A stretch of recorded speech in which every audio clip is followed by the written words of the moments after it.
Untuk tes sensasi biasanya dilakukan pada orang yang pasca stroke. Terus ada 6 tahapan. Yang pertama, fisioterapis sebelumnya harus meminta izin pada pasien. Lalu pertama memberi sentuhan yang ringan pada pasien dan beri instruksi apakah pasien tersebut dapat merasakan tekanannya. Terus yang kedua tuh deeper pressure, yaitu tekanan yang lebih dalam.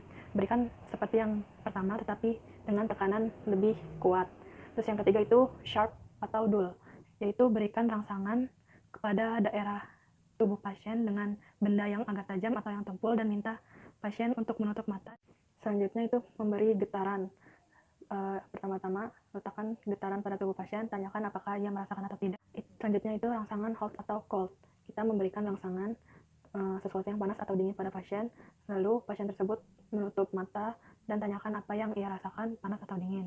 Tes sensasi yang kedua itu ada 9. Sebelum melakukan tes, minta pasien untuk menutup matanya. Tes-tes tersebut diantaranya itu ada light touch, itu dia menggunakan cotton swab. Terus yang kedua itu ada temperatur, biasanya menggunakan alat-alat yang mudah berubah suhunya seperti tuning fork. Terus yang ketiga itu pain, itu menggunakan ujung benda tajam. Terus ada vibration, itu juga menggunakan tuning fork. Terus ada proprioception, itu dia menggunakan ujung-ujung jari. Terus ada graphesthesia, yaitu dia menggambar angka di telapak tangan pasien dan minta pasien untuk menebaknya. Terus ada double stimulation, itu dengan sentuhan ringan. Terus ada balance atau balance, itu dengan keseimbangan, itu dites dengan menggunakan Romberg test. Terus ada stereognosis, itu meminta pasien untuk mengidentifikasikan benda umum yang diletakkan di tangannya. Selanjutnya itu ada tes neurologi. Yang pertama pada dermatom upper limb. Tesnya itu menggunakan bulu pada palu refleks. Pertama-tama kita sentuh pada area upper limb-nya pasien. Terus kita tes menggunakan bulunya, ada titik-titik dari C5 sampai T2. Selanjutnya itu tes dermatom lower limb, sama menggunakan bulu pada palu refleks juga. Itu ditesnya dengan pasien terlentang, kita tes pada bagian lower limb pasien. Selanjutnya itu ada tes myotom pada upper limb. Tes ini dilakukan jika dicurigai adanya perbedaan kekuatan pada otot tubuh pasien. Caranya kita menyuruh pasien untuk memfleksikan sikunya 90 derajat, lalu berikan tekanan dan minta pasien untuk menahannya pada kedua sisi dan lihat perbedaannya. Terus ada yang berikutnya, tes myotom lower limb. Sama seperti yang upper limb, kita tes ini untuk memeriksa perbedaan kekuatan otot pasien. Yang dites itu ada fleksi hip, ekstensi knee, dorsal fleksi, ekstensi jempol. Itu ada tes refleks tendon. Yang pertama itu pada upper limb, tesnya menggunakan palu refleks. Terus untuk mengukurnya itu ada skala 0 sampai 4. Dari mulai 0 itu tidak ada refleks, dan yang keempat itu yang abnormal, alias terlalu berlebihan refleksnya. Untuk upper limb, tes tendon refleksnya itu pada biceps dan pada triceps. Lower limb juga dites. Yang dites itu pada tendon otot patellar dan Achilles. Selanjutnya itu ada Babinski reflex. Itu cara ngetesnya dengan gerakan isometrik. Tesnya itu per otot. Jadi misalkan ada deltoid, biceps, wrist, tricep. Jadi misalkan untuk deltoid, gerakan abduksi, pasien meminta untuk menggerakkan abduksi dan fisioterapisnya menahan gerakan tersebut dan terjadi gerakan isometrik. Selanjutnya itu ada Glasgow Coma Scale. Skala ini digunakan untuk mengetes pada pasien kronik di ICU. Skala ini paling besar itu 15 dan paling rendah itu 3. Terus ada 3 kategori. Yang pertama itu ada A response, terus ada verbal response, terus ada motor response. Selanjutnya itu ada tes saraf kranial. Isinya itu ada olfaktori, optik, terus okulomotor sama trochlear, terus trigeminal, terus facial nerve, terus vestibulocochlear, terus glossopharyngeal dan vagus, sama ada accessory nerve, dan yang terakhir itu ada hypoglossal nerve. Yang pertama itu ada olfaktori. Cara ngecasnya itu kita minta pasien untuk menutup salah satu lubang hidungnya, terus kita berikan semacam pet alkohol berisi bau-bauan, diberi jarak beberapa senti pada hidung pasien, terus kita tanya apa bau yang dia cium, terus lakukan pada sebelah hidungnya lagi. Selanjutnya itu ada tes optic nerve. Caranya itu kita minta pasien untuk menutup salah satu matanya, terus kita suruh pasien untuk membaca tulisan pada jarak yang telah ditentukan. Selanjutnya itu ada tes saraf kranial ketiga, 4, 5, yaitu oculomotor, trochlear, sama Andusen's. Tesnya itu ada 3. Yang pertama itu ada tes pupil.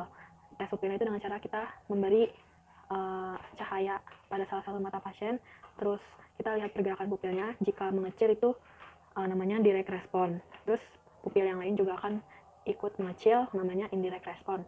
Nah, kalau ada kesalahan pada pasien, kalau pupilnya tidak mengecil, artinya pasien mengalami gangguan. Terus yang kedua itu ada refleks akomodasi. Caranya itu kita menyuruh pasien untuk melihat lurus ke arah jauh, terus habis itu kita suruh dia melihat ujung hidungnya. Nah, kalau pada orang normal, pupilnya akan langsung mengecil. Terus yang ketiga itu ada movement atau pergerakan mata. Itu cara ngeceknya ada 6 titik. Kita nyuruh pasien untuk melirik ke arah kanan atas, kiri atas, terus kiri mendatar, kanan mendatar, terus kanan ke bawah, kiri ke bawah. Terus tanyakan pada pasien apakah ada penglihatan ganda. Terus juga cek apakah ada kegagalan gerak pada mata. Selanjutnya itu cranial nerve yang kelima, yaitu trigeminal nerve. Yang pertama itu ada tes pemeriksaan inversi sensoris. Itu caranya itu kita menyentuh bagian dahi, rahang atas, dan wajah pasien menggunakan jarum atau bola kapas. Suruh pasien tersebut menutup mata dan meminta mengatakan apakah pasien tersebut merasakan benda yang tajam atau tumpul. Yang kedua itu ada tes refleks kornea. Caranya itu kita berdiri di samping pasien, terus tarik kelopak matanya, terus atau dengan menyentuh kornea pasien dengan cotton bud secara perlahan, dan perhatikan pergerakan refleks kedipannya. Terus yang ketiga itu ada tes pergerakan mandibular. Caranya itu suruh pasien untuk membuka mulutnya, terus kita gerakan ke atas agar tertutup dan minta pasien untuk menahan gerakan tersebut. Terus yang keempat itu ada gerakan refleks rahang bawah. Itu caranya dengan kita suruh pasien untuk membuka mulutnya sedikit, terus ketuk-ketuk bagian dagunya. Kalau yang normal itu ada refleks sedikit menutup. Kalau yang enggak itu tidak ada. Selanjutnya itu ada cranial nerve yang ketujuh, yaitu facial nerve. Cara ngetesnya itu kita suruh pasien untuk melihat ke atas, terus mengerutkan dahi dan menekuk alis. Terus kita juga minta pasien untuk menutup mata. Selanjutnya yang ke-8 itu ada tes vestibulocochlear nerve. Caranya itu dengan kita minta pasien untuk duduk, terus menutup salah satu telinga mereka. Terus dengan jarak sekitar 60 cm, kita membisikkan pasien dengan angka.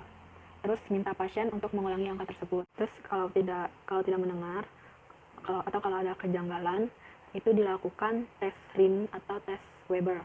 Kalau tes Rin itu dia menggunakan tuning fork, terus tuning forknya itu diletakkan pada prosesus mastoideusnya pasien. Habis itu digeser ke depan pasien dan tanyakan pasien apakah pasien dapat mendengar. Kalau pada orang normal, suara dengungannya itu masih dapat terdengar saat tuning forknya di depan, karena pengaruh konduksi tulang dan konduksi udara. Kalau yang di udara itu lebih kencang, jadi seharusnya masih dapat terdengar.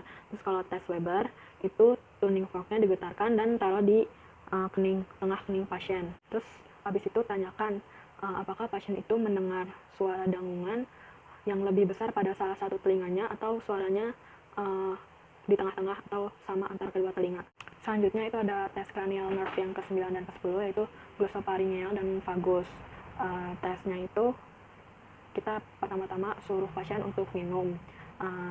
Saat minum ini kita tidak melihat pasien itu punya masalah menelan atau tidak. Nah, selanjutnya itu bisa dengan menggunakan tes dengan cara kita menyuruh pasien untuk membuka mulutnya dan kita melihat uvula dan kesimetrisan langit-langit mulutnya. Terus selanjutnya itu dengan cara kita menekan langit-langit mulutnya menggunakan cotton buds atau yang lain dengan cara halus, dan melihat refleks muntahnya. Selanjutnya itu yang ke-11, saraf ke-11, yaitu accessory nerve. Cara ngetesnya itu kita suruh pasien untuk mengelevasikan bahunya, terus kita tahan bahunya tersebut, terus lihat pergerakan otot trapezius dan sternocleidomastoideusnya. Selanjutnya yang terakhir itu saraf ke-12, yaitu hypoglossal nerve.